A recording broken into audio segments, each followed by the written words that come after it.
تحصیل پروہ میں سیلاب آیا تو اپنے ساتھ لوگوں کے گھر اور خوشیاں تو بہا کر لے گیا، لیکن اپنے پیچھے تباہی اور بربادی کی کئی داستانیں چھوڑ گیا۔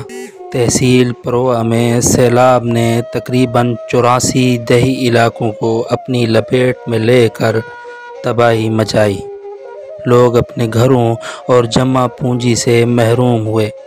اتنی بڑی تباہی کے بعد نہ ہی وفاقی حکومت کو ان سیلاب زدگان کا خیال آیا اور نہ ہی صوبائی حکومت کی آنکھیں جھلملائیں۔ بھلا ہو مخیر حضرات اور غیر سرکاری تنظیموں کا جو تاحال سیلاب متاثرین تک خشک راشن اور پکا پکایا کھانا پہنچا رہے ہیں۔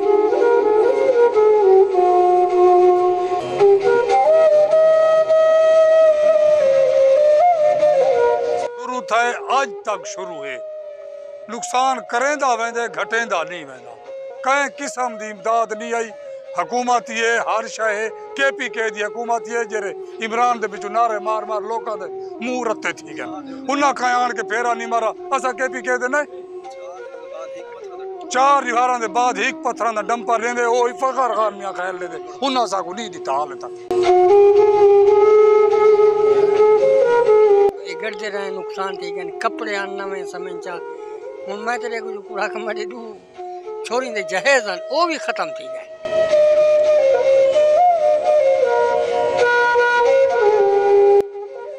تحصیل پروہ میں سیلاب سے متاثرہ دیہی علاقوں کے مکین چھت کے بغیر بے سر و سامانی کی حالت میں زندگی گزارنے پر مجبور ہیں۔